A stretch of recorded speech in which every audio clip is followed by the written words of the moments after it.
Hello friends, welcome back to my channel. இன்னைக்கு நாம பேச போற தலைப்பு பெரும்பாலான பெண்களோட ஃபேவரட், அதே சமயம் சிலருக்கு புரியாத ஒரு புதிர். ஆமாங்க, ஷாப்பிங். நிறைய பேர் நினைப்பாங்க ஷாப்பிங் பண்றது வெறும் பணத்தை செலவு செய்யற ஒரு விஷயம்னு, இல்லைன்னா தேவையில்லாத பொருட்களை வாங்கி குவிக்கிற ஒரு பழக்கம்னு. ஆனா உண்மை அது கிடையாது. பெண்களை பொறுத்த வரைக்கும் ஷாப்பிங் அப்படிங்கிறது ஒரு இமோஷன். அது ஒரு மிகப்பெரிய ஸ்ட்ரெஸ் பஸ்டர், மன அழுத்தத்தை குறைக்கும் மருந்து. ஒரு பெண்ணுக்கு மனசு சரியில்லைன்னா அவங்க உடனே செய்யற முதல் விஷயம் என்ன தெரியுமா? ஒரு சின்ன விண்டோ ஷாப்பிங் போறதுதான். ஏன் பெண்கள் ஷாப்பிங்கை இவ்வளவு விரும்புறாங்க? அது எப்படி அவங்களோட மன அழுத்தத்தை குறைச்சி அவங்கள இன்னும் அதிக எனர்ஜியோட வச்சுக்குது? இத பத்தி தான் இன்னைக்கு நாம ஆழமா சுவாரஸ்யமா பேச போறோம். முதல்ல ஏன் ஷாப்பிங் பெண்களுக்கு இவ்வளோ பிடிக்குது? பொதுவா பெண்களுக்கு தங்களை அழகா வச்சுக்கிறதும், தங்களை சுத்தி இருக்கிற விஷயங்களை அழகா மாத்துறதும் ரொம்ப பிடிக்கும்.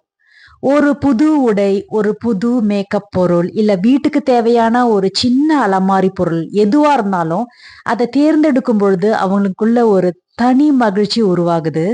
அது மட்டுமல்ல, ஷாப்பிங் போகும்போது நமக்கு ஒரு கண்ட்ரோல், அதாவது கட்டுப்பாடு கிடைக்குது. வாழ்க்கையில சில நேரங்கள்ல நமக்கு பிடிச்ச மாதிரி எதுவுமே நடக்காதப்ப நாம ஒரு கடைக்குள்ள போய் நமக்கு பிடிச்ச நேரத்துல பிடிச்ச டிசைன்ல ஒரு பொருளை தேர்ந்தெடுக்கும் பொழுது என் வாழ்க்கையோட முடிவை நானே எடுக்கிறேன் அப்படிங்கிற ஒரு ஆழ்மன திருப்தி பெண்களுக்கு கிடைக்குது. இதனால தான் ஷாப்பிங் ஒவ்வொரு பெண்ணோட ஃபேவரட் லிஸ்ட்ல எப்போதுமே முதல் இடத்துல இருக்குது. அடுத்து, ஷாப்பிங் எப்படி ஸ்ட்ரெஸ்ஸை ரிலீஃப் பண்ணுது? அறிவியல் பூர்வமா இத ரீட்டைல் தெரப்பி அப்படின்னு சொல்றாங்க. நம்ம மனசு ரொம்ப சோகமாவோ அல்லது அழுத்தமாவோ இருக்கும்போது நாம ஷாப்பிங் போனா நம்ம மூளையில டொபமைன் அப்படிங்கிற ஒரு ஹாப்பி ஹார்மோன் சுரக்குது. நாம ஒரு புது பொருளை பார்க்கும் போதும் அதை வாங்கும் போதும் நம்ம மூளைக்கு ஒரு விதமான உற்சாகமும் வெகுமதியும் கிடைக்குது. நீங்க கவனிச்சு பார்த்தீங்கன்னா தெரியும், ஆபீஸ்ல ரொம்ப ஸ்ட்ரெஸ்ஸா வேலை செஞ்சுட்டு வர பெண்கள், இல்ல வீட்டு வேலைகள்ல மூழ்கி போயிருக்கிற இல்லத்தரசிகள் ஒரு அரை மணி நேரம் ஆன்லைன்ல ப்ரௌஸ் பண்ணி தங்களுக்கு பிடிச்ச ஒரு ஹேண்ட்பேக்கையோ அல்லது ஒரு குர்த்தியையோ கார்ட்ல போடும்போதே அவங்க முகத்துல ஒரு சின்ன புன்னகை வந்துடும். அந்த பொருள் வீட்டுக்கு டெலிவரி ஆகும்போது வர சந்தோஷம் இருக்கே, அது தனி. அது அவங்களோட அன்றாட கவலைகளை அப்படியே மறக்கடிச்சிடும். சாதாரணமா 10,000 ஸ்டெப்ஸ் நடங்கன்னு சொன்னா ஐயோ எங்க நடக்கிறதுன்னு சோம்பேறித்தனம் வரும். ஆனா ஒரு மால் அல்லது ஒரு பெரிய மார்க்கெட்டுக்கு போயிட்டா இந்த கடையில ஆரம்பிச்சு அந்த கடை வரைக்கும் நடப்போம். ஃப்ளோரா ஏறி இறங்குவோம். நமக்கு தெரியாமலேயே 2-3 கிலோமீட்டர் ரொம்ப சுலபமா நடந்து முடிச்சிருப்போம். இப்படி நடக்கும்போது நம்ம உடம்புல ரத்த ஓட்டம் அதிகமாகுது. உடம்புல ரத்த ஓட்டம் சீரானாலே தசைகளுக்கு ஆக்சிஜன் போய் சேர்ந்து சோம்பல் பறந்து போய் உடம்பு ரொம்ப சுறுசுறுப்பாயிடும்.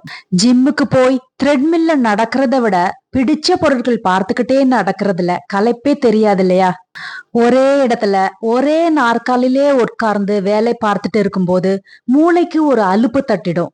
ஆனா ஷாப்பிங் போகும்போது வண்ணமயமான விளக்குகள், அழகான பொருட்களின் அலங்காரம் நம் கண்ணுக்கும் மனசுக்கும் புது அனுபவத்தை தருது. புது மனிதர்களை பார்க்கிறோம், கடைக்காரர்களிடம் பேசுறோம், பார்கெயின் பண்ணி வாங்குறோம். இதெல்லாம் நம்ம அன்றாட கவலைகள் மற்றும் ஸ்ட்ரெஸ்ஸில் இருந்து கவனத்தை திசை திருப்புது. உங்களுக்கு பிடிச்ச நண்பர்களோ குடும்பத்தோடவோ போய் ஷாப்பிங் பண்ணும்போது சிரிச்சு பேசி அனுபவிக்கிற அந்த தருணங்கள் நம்ம மனசுல இருக்கிற பாரத்தை மொத்தமா இறக்கி வச்சிடும். மனசு லேசானாலே உடம்புல எனர்ஜி ஆட்டோமேட்டிக்கா கூடிடும். பெண்களுக்கு ஷாப்பிங் என்பது வெறும் பொருட்களை வாங்குற விஷயம் மட்டும் இல்ல ஃப்ரெண்ட்ஸ்.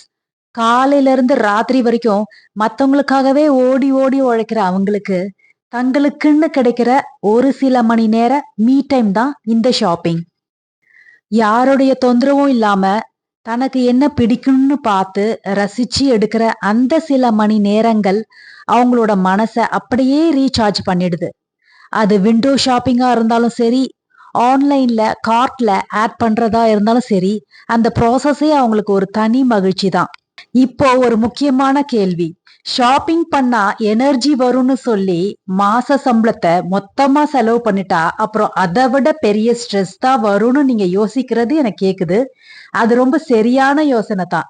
அதனாலதான் சொல்றேன், ஷாப்பிங்ன்றது கண்டிப்பா பணத்தை அதிகமா செலவழிக்கணும்னு அவசியம் இல்ல. சின்ன சின்ன சந்தோஷங்கள், ஒரு சின்ன பூச்செடி, ஒரு அழகான காஃபி கப், புதுசா ஒரு பென், இல்ல ஒரு வீட்டுக்கு தேவையான ஒரு சின்ன பொருள், இப்படி ஒரு 50ல இருந்து 100க்கு வாங்குற பொருட்கள் கூட அதே எனர்ஜியை தான் தரும். விண்டோ ஷாப்பிங், எதுவுமே வாங்காம சும்மா கடைகளை சுத்தி பார்த்துட்டு புது ட்ரெண்ட் என்னன்னு தெரிஞ்சுக்கிட்டு வர்றது கூட மனசுக்கு ஒரு நல்ல ரிலாக்ஸேஷன் தரும். அப்புறமா பட்ஜெட் ஷாப்பிங். ஷாப்பிங் போறதுக்கு முன்னாடி இன்னைக்கு நான் இவ்வளோதான் செலவு பண்ணுவேன்னு ஒரு சின்ன பட்ஜெட் போட்டீங்கன்னா அப்புறம் ஐயோ அதிகமா செலவு பண்ணிட்டேன்னு ஒரு குற்ற உணர்ச்சியும் வராது.